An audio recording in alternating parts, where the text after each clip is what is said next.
தென்மேற்கு பருவமழை கை கொடுத்ததால் தமிழக அணைகளில் நீர் கையிருப்பு 191 டிஎம்சியாக உயர்ந்துள்ளது. தமிழக நீர்வளத்துறையின் பராமரிப்பில் 90 அணைகள் உள்ளன. இவற்றில் மேட்டூர், பவானிசாகர், முல்லைப்பெரியாறு, பரம்பிக்குளம் உள்ளிட்ட 15 அணைகள் மட்டும் 198 டிஎம்சி கொள்ளளவு உடையவை. பல அணைகள் மேற்கு தொடர்ச்சி மலைப்பகுதிகளில் உள்ளதால் அவற்றுக்கு தென்மேற்கு பருவமழை காலங்களில் நீர்வரத்து கிடைக்கிறது.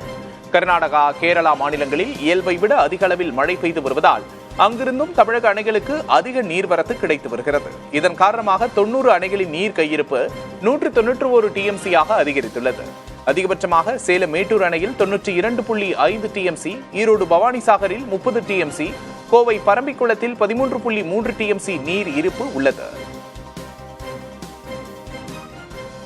உடுமலைப்பேட்டை அருகே அதிமுக எம்எல்ஏவுக்கு சொந்தமான தோட்டத்தில் சிறப்பு காவல் உதவி ஆய்வாளர் வெட்டி படுகொலை செய்யப்பட்ட சம்பவம் அதிர்ச்சியை ஏற்படுத்தியுள்ளது. திருப்பூர் மாவட்டம் தாராபுரம் அடுத்த அங்கியம் தலவாய்ப்பட்டினம் பகுதியைச் சேர்ந்த சண்முகவேல் குடிமங்கலம் காவல் நிலையத்தில் சிறப்பு உதவி ஆய்வாளராக பணியாற்றி வந்தார். இவர் நேற்றிரவு இரவு பணியில் இருந்தபோது காவல் உதவி எண் 100க்கு வந்த அழைப்பில் தந்தை மகன் பிரச்சினை தொடர்பாக புகார் தெரிவித்துள்ளனர். இதுகுறித்து விசாரிக்க சென்ற சண்முகவேல் கொடூரமாக வெட்டி படுகொலை செய்யப்பட்டிருக்கிறார். அவரது உடல் பிரேத பரிசோதனைக்காக திருப்பூர் அரசு மருத்துவக் கல்லூரி மருத்துவமனையில் வைக்கப்பட்டுள்ளது. கொலை நடந்த இடம் மடத்துக்குளம் அதிமுக எம்எல்ஏ மகேந்திரனுக்கு சொந்தமானது என்று தெரியவந்துள்ளது. சம்பவ இடத்தில் காவல் உயரதிகாரிகள் விசாரணை மேற்கொண்டனர். கொலையில் தொடர்புடைய தந்தை மகன் உட்பட 3 பேர் தலைமறைவாக உள்ள நிலையில் அவர்களை பிடிக்க 5 தனிப்படைகள் அமைக்கப்பட்டுள்ளன.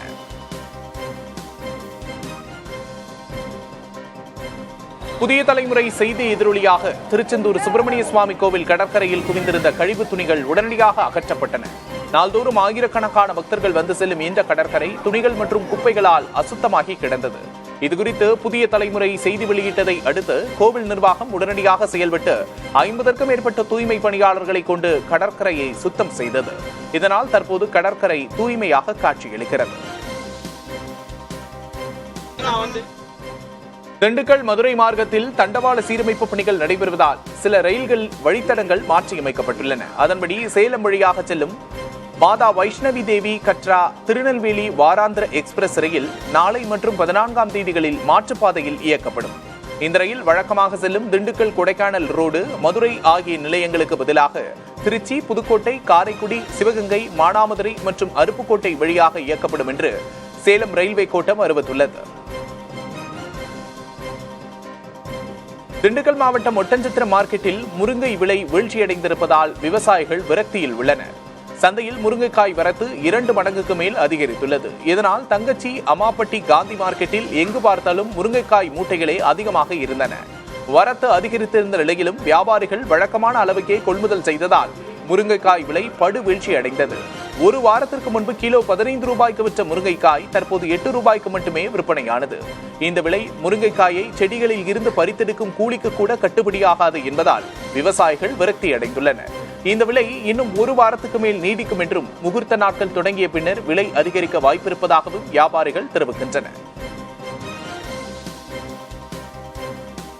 சேலம் கோட்டை மாரியம்மன் கோவிலில் ஆடி திருவிழா கோலாகலமாக நடைபெற்று வருகிறது. விழாவின் முக்கிய நிகழ்வான பொங்கல் வைத்தல் வைபவத்திற்காக ஆயிரக்கணக்கான பக்தர்கள் விடிய விடிய ஆலய வளாகத்தில் திரண்டனர். குடும்பத்தோடு பொங்கல் வைத்து அம்மனை வழிபட்டனர். நேர்த்திக்கடனாக அக்னி கரகம் எடுத்தல், அங்க பிரதட்சணம் செய்தல் உள்ளிட்ட நிகழ்வுகளிலும் பக்தர்கள் ஈடுபட்டனர். கூட்ட நெரிசலை தவிர்க்க பலத்த போலீஸ் பாதுகாப்பு போடப்பட்டுள்ளது. ஆடி பெரு திருவிழாவை முன்னிட்டு சேலம் மாவட்டத்திற்கு இன்று உள்ளூர் விடுமுறை அறிவிக்கப்பட்டுள்ளது.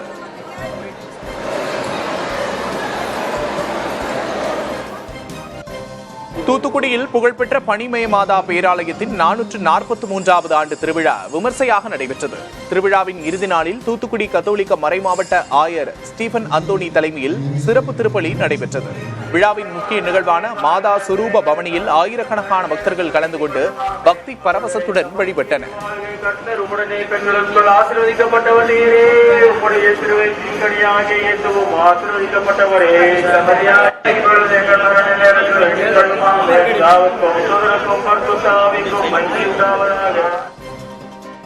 மதுரையில் விஜய் நடத்தும் மாநாடு தொடர்பாக காவல்துறை கேட்ட கேள்விகளுக்கு தமிழக வெற்றிக் கழகம் விளக்கம் அளித்துள்ளது. தாவிகாவின் 2வது மாநில மாநாடு மதுரை பாரப்பத்தி அருகே வரும் 21ஆம் தேதி நடைபெற உள்ளது. மாநாடு தொடர்பாக காவல்துறையின் சார்பில் 42 கேள்விகள் கேட்கப்பட்டிருந்தன. இந்நிலையில் தாவேகா பொதுச் செயலாளர் ஆனந்த் திருமங்கலம் உதவி காவல் கண்காணிப்பாளர் அன்சுல் நாகர் அலுவலகத்துக்கு சென்று காவல்துறையின் கேள்விகள் அடங்கிய படிவத்தை பூர்த்தி செய்து வழங்கினார். மணப்பாறையில் 21 ஆண்டுகளுக்கு பிறகு புரவி எடுப்பு விழா கோலாகலமாக நடைபெற்றது. திருச்சி மாவட்டம் இக்கரை கோசிக்குறிச்சியில் நடைபெற்ற விழாவில் மழையையும் பொருட்படுத்தாமல் பக்தர்கள் சுவாமி சிலைகள், குதிரை பொம்மைகளை சுமந்து ஊர்வலமாக சென்றார்கள். குதிரை, காளை, மாடு உள்ளிட்ட 500க்கும் மேற்பட்ட சுடுமண் பொம்மைகள் பக்தி பரவசத்தோடு எடுத்துச் செல்லப்பட்டன. ஆயிரக்கணக்கான பக்தர்கள் கலந்து கொண்டு அம்மனுக்கு வழிபாடு செய்தனர். செங்கல்பட்டு மாவட்டம் வேடந்தாங்கல் அருகே உள்ள வெள்ளப்புத்தூர் ஊராட்சி சுற்றுச்சூழல் பாதுகாப்பில் முன்னுதாரணமாக செயல்பட்டு வருகிறது. தனியார் அமைப்புகளுடன் இணைந்து பிளாஸ்டிக் கழிவுகள், மக்கும் மற்றும் மக்காத குப்பைகளை தனித்தனியாக பிரிப்பதற்கு வீடுதோறும் உபகரணங்கள் வழங்கப்பட்டுள்ளன. இதனால் கிராம மக்கள் குப்பைகளை முறையாக பிரித்து போடுகிறார்கள். மேலும் மாட்டுச் சாணத்திலிருந்து எரிவாயு தயாரிக்கும் பயோகேஸ் அமைப்பை எரிவாயு செலவை குறைத்துள்ளனர். தேசிய அளவில் நீர் மேலாண்மையில் இந்த ஊராட்சி 2வது பரிசை வென்றுள்ளது குறிப்பிடத்தக்கது. சென்னை தாம்பரம் போரூர் சாலையிலிருந்து நேரடியாக விமான நிலையத்திற்கு வாகனங்கள் வரும் வகையில் புதிய மேம்பால சாலை அமைக்க விமான நிலைய ஆணையம் திட்டமிட்டிருக்கிறது. இதற்கான விரிவான திட்ட அறிக்கையை தமிழ்நாடு அரசிடம் சமர்ப்பித்து விமான நிலைய ஆணையம் அனுமதி கேட்டுள்ளது. இந்த சாலை அமைக்க அனுமதி கிடைத்தால் ஜிஎஸ்டி சாலையில் ஏற்படும் போக்குவரத்து நெரிசல் குறையும். அதனால் பயணியர் மற்றும் சரக்கு வாகனங்களுக்கான நேரமும் மிச்சமாகும். மற்ற ஊர்களில் இருந்து வரும் சரக்கு வாகனங்களும் மிக எளிமையாக விமான நிலையத்தை அணுக முடியும் என்று எதிர்பார்க்கப்படுகிறது.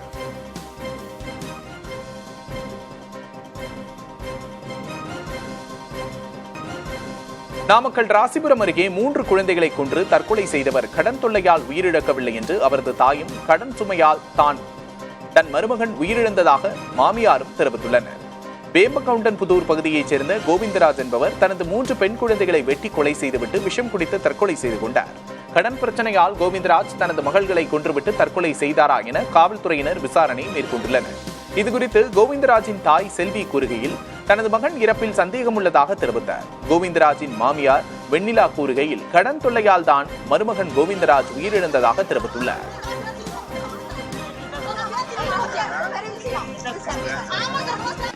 நீலகிரி, கோவை மாவட்டங்களில் இன்று மிக கனமழைக்கு வாய்ப்பிருப்பதாக வானிலை ஆய்வு மையம் அறிவித்துள்ளது. சென்னை வானிலை ஆய்வு மையம் வெளியிட்டுள்ள அறிக்கையில், நீலகிரி மற்றும் கோவை மாவட்ட மலைப்பகுதிகளில் கன முதல் மிக கனமழைக்கு வாய்ப்பிருப்பதாக தெரிவிக்கப்பட்டுள்ளது. தேனி, திண்டுக்கல், ஈரோடு, கிருஷ்ணகிரி, தருமபுரி, சேலம், திருப்பத்தூர் மாவட்டங்களில் கனமழை பெய்யும் என்று கணிக்கப்பட்டுள்ளது. சென்னையில் நகரின் ஒரு சில இடங்களில் இடி மின்னலுடன் கூடிய மிதமான மழை பெய்யும் என்றும் கணிக்கப்பட்டுள்ளது. தென் தமிழக கடலோர பகுதிகள், மன்னார் வளைகுடா மற்றும் குமரி கடல் பகுதிகளில் 60 கிலோமீட்டர் வேகத்தில் சூறைக்காற்று வீசக்கூடும் என்று வானிலை ஆய்வு மையம் அறிவித்துள்ளது. தமிழகத்தின் பல்வேறு பகுதிகளில் பெய்த கனமழையால் வெப்பம் தணிந்து குளிர்ச்சியான சூழல் நிலவியது. சிவகங்கை மாவட்டம் சிங்கமுனரியில் 2 மணி நேரத்திற்கும் மேலாக கனமழை பெய்தது. இதனால் சாலைகளில் மழைநீர் பெருக்கெடுத்து ஓடியது. சில இடங்களில் மழைநீரோடு கழிவுநீர் தேங்கியதால் மக்கள் கடும் அவதிக்கு ஆளாகினர்.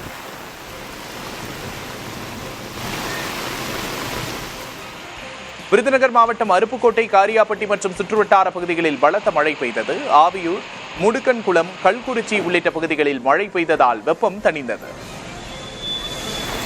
தஞ்சை மாவட்டம் திருவையாறு சுற்றுவட்டார பகுதிகளிலும் மழை பெய்தது. வெப்பம் தணிந்ததால் மக்கள் மகிழ்ச்சியடைந்தனர். தொடர் மழையால் மேட்டுப்பாளையம் பில்லூர் அணையின் நீர்மட்டம் ஒரே நாளில் 7 அடி உயர்ந்துள்ளது. 76 அடியாக இருந்த அணையின் நீர்மட்டம் ஒரே நாளில் 83 அடியாக அதிகரித்துள்ளது. அணையிலிருந்து வினாடிக்கு 6000 கனஅடி நீர் வெளியேற்றப்பட்டு வருகிறது.